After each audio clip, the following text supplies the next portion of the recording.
me training with Jeroen. A lot to unpack in this role.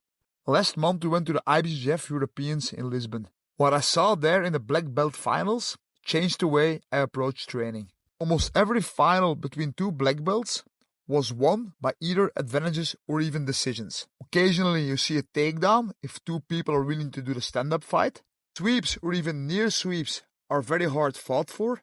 Guard passes and back takes are almost non-existent. Regardless of which exact game they play, there are two things that every single one of those high-level grapplers who made it to the finals have in common. First of all, their guard never gets passed. Secondly, they have an amazing ability to stay on top even from what most people would consider very awkward positions. Because rarely a guard pass, a sweep or a back take gets scored, advantages become a very big deal.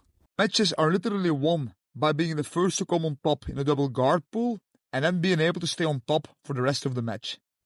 Guard passes usually happen in the later moments of the game when the losing player is forced to start hunting because his advantage is behind. This is all especially true in the lighter weight divisions up to middleweight.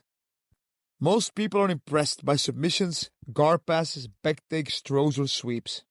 What I found truly impressive, however, is being able to come on top during a double guard pull, score the advantage, and then stay on top for the whole match against a high-level guard player who constantly attacks. All the while you have to stay constantly active in order not to get penalties for stalling, and then ultimately win the match on that single decision you scored in the initial seconds of the match. The mental clarity and constant focus you need to achieve this during a 10-minute match is truly amazing.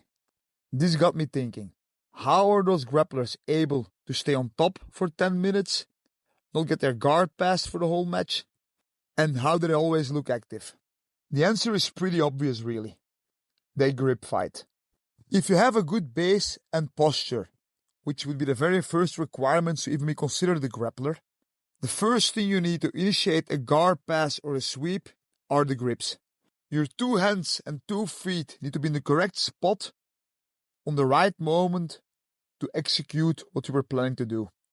For the most part, if you can control one hand or 1 foot of your opponent, or deny one grip or one connection of a single foot, your opponent cannot attack you in a meaningful way. This is based on what we saw in the IBJJF gi finals. But these principles also hold true for the no-gi game.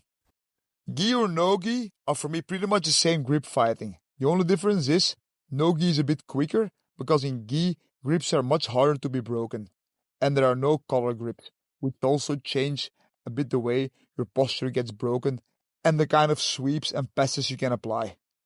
Regardless if you play gi or no-gi, you have to grip fight, you have to have the ability to stay on top and you cannot get your guard passed.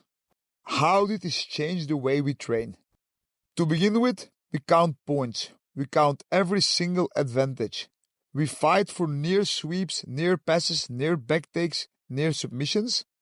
We keep an eye on the timer and we change our strategy and pace based on the amount of time that's left and if you're winning or losing. When on top, you stay on top. When you nearly get swept, you do everything in your power to get back on top.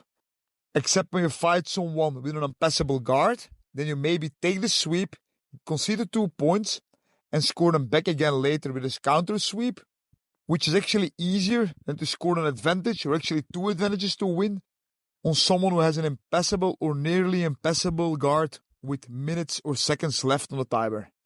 By all means, we go for submissions. But when you escape the submission, we score the advantage. This does not mean we roll uncontrolled or aggressive. Look at me and Jeroen rolling and how much control we have. We just roll with intention. No more defending for the sake of defending or not getting tapped. You defend to get to a position from where you can counterattack. Defense with a purpose. During free rolls and considering your training for competition, people who only defend and concede top very easily are pretty much useless training partners. In our gym, we have 2 kinds of classes. We have the competition sports jiu-jitsu classes and we have the fundamental classes. In the sports classes, we focus on the game of jiu-jitsu.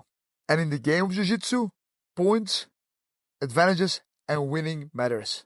This does not mean you have to be a competitor or have to go hard. You just have to know the rules and be willing to play the game.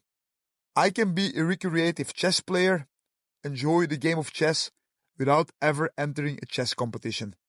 Are fun, the mental classes are there for when you just want to enjoy a relaxed role without too much extra stress, work on certain aspects of your game, or enjoy the true art of Jiu-Jitsu where winning or losing doesn't really matter, and you look for joy and balance in every single moment of the role. This makes Jiu-Jitsu truly accessible for everyone. Now rewatch this video on muted audio, taking everything I said into consideration. Count the points, let me know who won this round. And don't forget, like and subscribe to my channel or you will never see me again. All of my instructionals are now available as one bundle. Check out the Mirroring Principle bundle at BJJF Fanatics.